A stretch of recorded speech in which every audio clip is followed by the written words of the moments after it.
A while back I did a review, I believe, on the Kahr K9. It's a gun I've had for quite a while. It's an all-steel car. I believe it's kind of an earlier model. I know they've come out with some later models since, especially in a more cost-effective, like a polymer frame type, like the CW series and some of those. Every once in a while I like to shoot this gun because it goes with me a lot of places. I've got some things I love about it, and I've got some things I don't.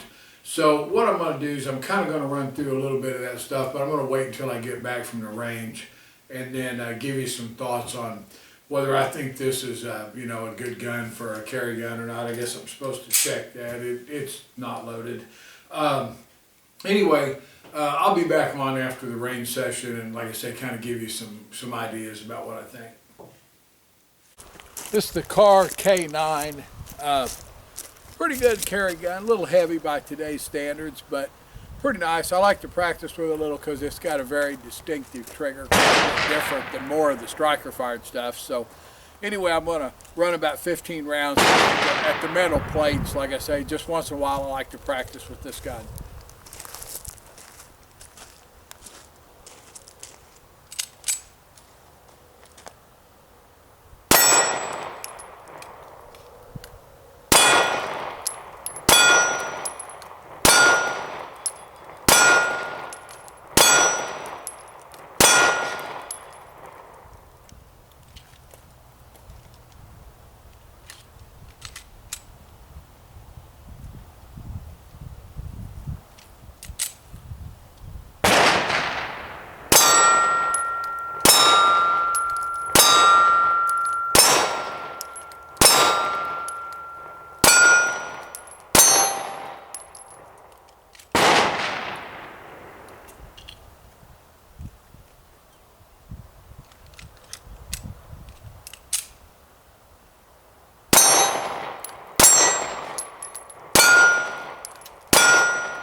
Didn't lock back on the last shot. Showed my flint. But anyway, pretty good shooting gun. Like I say, a little heavy by today's standards, but very, very smooth trigger. Nice gun. I'll see you back at the house.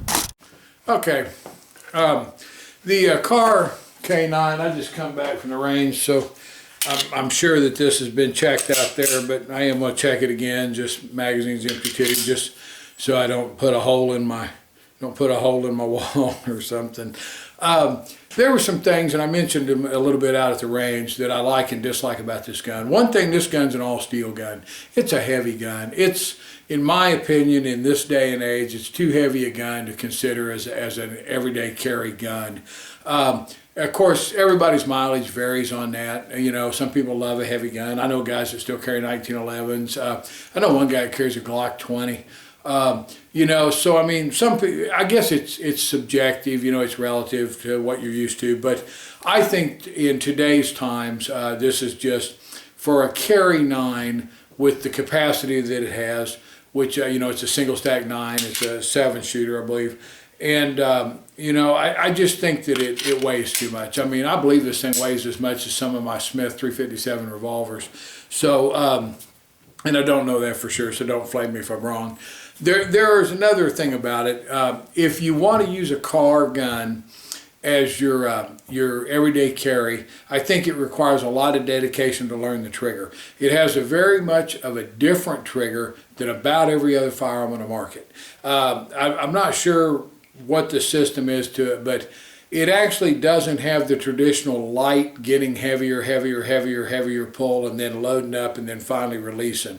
It's actually a lot more like a double action revolver, which is good if, you know, if you're used to it, but it's bad, you know, if you're not. It also has a long reset on it. And in this day and age with the Glocks and the SR9s and the M&Ps and the things that have shorter reset, that can be a little bit of a problem too. In fact, it bothered me a little bit at the range today, but then I'm an average shooter, so, you know, I mean, I tend to dip my guns a little, I tend to flinch, you know, I mean, I've got all of the problems. There's, I think, about 100 things a guy can do wrong shooting, and I think I do about 105 of them. So, you know, I mean, it's just, I will never put a video on here claiming to be an expert shooter. But anyway, like I say, if you're willing to put up with the weight and you're willing to put up with, you know, the learning curve on the trigger and practice with this, it's a tremendously reliable gun. I've got 3 mags, feeds good out of all of them. Every once in a while, I'll have a failure to lock back with one of the magazines. I'm not sure if that's the mag. I mean, I assume it is because I believe it's always the same mag. I really need to number those mags and double check on that. But, you know, I don't have any stoppages with it, and I get the failure to feed or the failure to lock back enough that I think maybe sometimes it may be me. I notice it's usually the 3rd mag that I shoot, and like I say, I should know if it's always the same one or not, but I don't. The gun has great sights. That's, again, that's really nice, you know, for a guy that's more group conscious.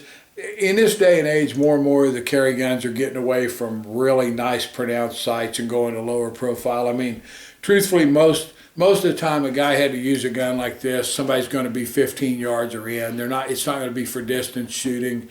And the sights are probably better than you really need on your EDC. But then, you know, I mean, I've never actually been in a gunfight, and I've never heard anyone in a gunfight later say they thought their sights were too good. So, you know, I mean, like again, that's just kind of an opinion, but they are kind of pronounced and a little bit sharp edged, and I'm not too sure they couldn't be a little lower profile and a little more round like some of the newer stuff. That aside, like I say, this gun's had I bought it used. You know, it's just had a ton of ammo shot through it. It's still, other than some wear on the grips and stuff, I mean, it looks great. It functions great. It's very durable. Like I say, I think it's a really good gun, but if you consider one of these as, you know, to buy as an everyday carry gun, any of the Kahr firearms, I would try to shoot one somewhere first and make sure you like that trigger.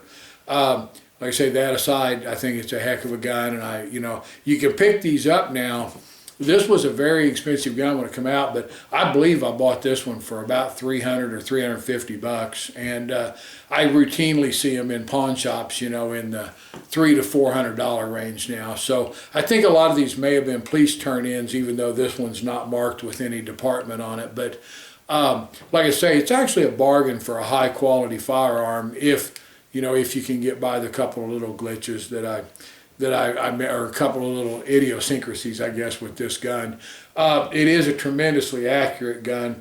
A buddy of mine has one too, and I mean, he's a better shooter than me, and he can just sit there and waller out, you know, one hole the size of a quarter. I can't do that, but then I can't do it with any of my guns. Like I said, that's more about my ability than anything else. I